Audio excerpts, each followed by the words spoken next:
खेलाडी इस्मा गुरुङ अनि आज चाहिँ हाम्रो गुरु चाहिँ के भन्छ अरे बुटोलबाट हिँड्दै आउनुभयो अनि हिँड्दै आउनु भएको छ अनि त्यसपछि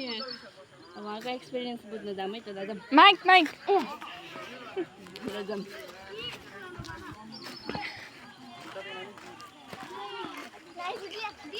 गुरुस नमस्कार नमस्ते हजुरको शुभ नाम मिलन गुरुङ मैले सुनेको छु हजुर आज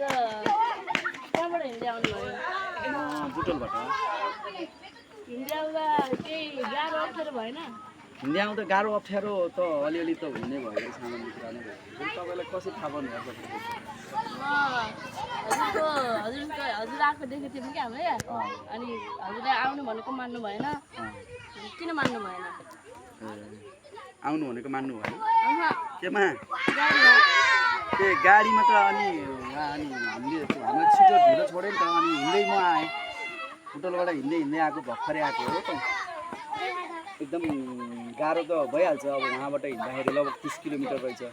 30 किलोमिटर हिँड्दाखेरि त गाह्रो त हुन्छ यहाँ यस्तो भन्छ यस्तो यो 1500को 1000 रुपियाँको जुत्ताले यहाँ चाहिँ 1 वर्ष चलाएको अनि यो जुत्ता खिँदै गएछ अनि यसको सोल पातल भएर चाहिँ गाह्रो हुने रहेछ के यहाँ चाहिँ गाह्रो भइरहेको छ पैतालामा अरू चाहिँ घोडामा अलिअलि पेन भयो जस्तो भयो त्यो अफ्टर लङ टाइम धेरै लामो समयपछि हिँडेर होला मैले मेरो टास्क पुरा गर्नु थियो म घरसम्म जसरी पनि हिँडेर जान्छु भनेर अनि म हिँडेर आएँ म सफल भएँ म त्यही कुरामा हजुरलाई हिँडेर आउनु के जरुरत थियो? जरुरत त के थियो भने जरुरतै त्यस्तो भन्ने त होइन तर मैले भनिसकेँ नि त टास्क मैले आफैलाई मलाई नै च्यालेन्ज दिएको थिएँ कि म त्यहाँसम्म पुग्न घरसम्म पुग्न सक्छु कि सक्दैन भनेर अनि म सक्सेस भएँ अनि मैले आफैले आफैलाई दिएको च्यालेन्जमा चाहिँ म पास हुन सफल भएँ म चाहन्छु कि यो चिजबाट मैले मेरो चेलाहरूले पनि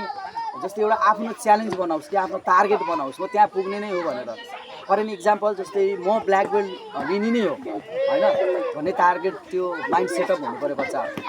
अनि जस्तै म यो गेम चाहिँ खेल्नु नै हो म यो नेसनल गेममा छिर्ने नै हो होइन म त्यहाँ गएपछि म गोल्ड मेडलिस्ट हुने नै हो भनेर कुनै पनि बच्चाले आफ्नो एउटा गोल फिक्स गरोस् अनि त्यहाँसम्म पुग्न चाहिँ सफल भएको लागि यो मैले खेलाडीहरूको लागि पनि मैले गऱ्यो भने मिहिनेत गऱ्यो भने भनिन्छ है भन्ने एउटा उदाहरण पनि हो होइन मैले जस्तै आज म हिँडेर आएँ भने 30 किलोमिटर घाम थियो अझ घाममा हिँडेको म सक्दिनँ कि भनेको सकेँ त्यस्तै मेरो खेलाडीहरूले पनि जस्तै आफ्नो एउटा आफैसँग एउटा च्यालेन्ज गर्नुपर्छ जस्तै आफैले एउटा टास्क दिनुपर्छ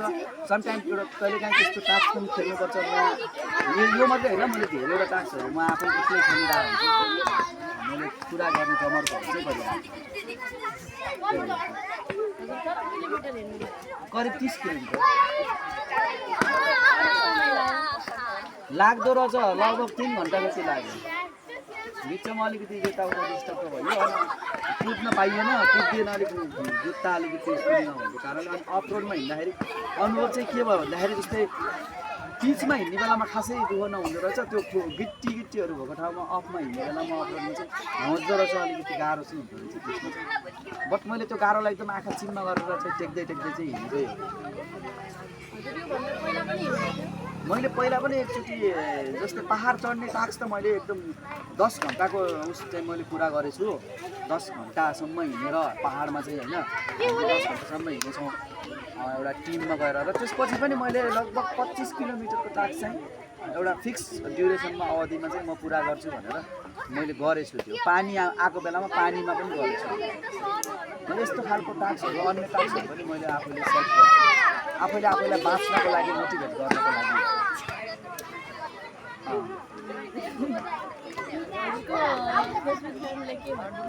मेरो फेसबुक परिवारलाई सबैलाई धेरै धन्यवाद तपाईँले अहिले हेरिराख्नु भएको छ भने होइन पहिला अरू चिजहरू पनि मेरो भिडियोहरू पनि हेर्नुहुन्छ मलाई एकदम धेरै खुसी छु आजकल एकदम धेरै लाइकहरू गइरहेको हुन्छ अनि धेरै भ्युज गएको हुन्छ मेरो म एकदम धेरै खुसी छु तपाईँहरूबाट तपाईँहरूलाई एकदम धेरै धन्यवाद अझै धेरै हेरिदिनुहोस् सबै अरूहरूलाई पनि हेर्नको लागि प्रोत्साहन प्रोत्साहन गरिदिनुहोस्। मैले यहाँबाट चाहिँ हेर्दा मैले चाहिँ नि फेसबुकबाट रकम कमाउने इच्छा छ क्या अरूभन्दा पनि। अनि रकम कमाएपछि अनि करातेमा इन्भेस्ट गर्ने हो के, हामीले हल बनाउने हो, म्याट बनाउने हो, डमी राख्ने हो, ब्रान्ड ब्रान्ड ब्रान्ड हान्ने हो, त्यो चाहिँ सपना छ। त्यही हो, त्यो सबै जेसुकै भयो भने धन्यवाद तपाईँ सम्पूर्णलाई हेरिदिनु भएकोमा। त्यही भन्न चाहन्छु। के भन्नु छ यहाँले क्वेसन गरिदिनु भएकोमा पनि इस्माइल गुरुङलाई, चेली इस्माइल गुरुङलाई धन्यवाद। मलाई चाहिँ नि त्यसै गरी के भन्छ यो भिडियोमा चाहिँ छायाङ्कनमा रहनुहुने चेली युनिसालाई पनि धेरै धेरै धन्यवाद भन्न चाहन्छु।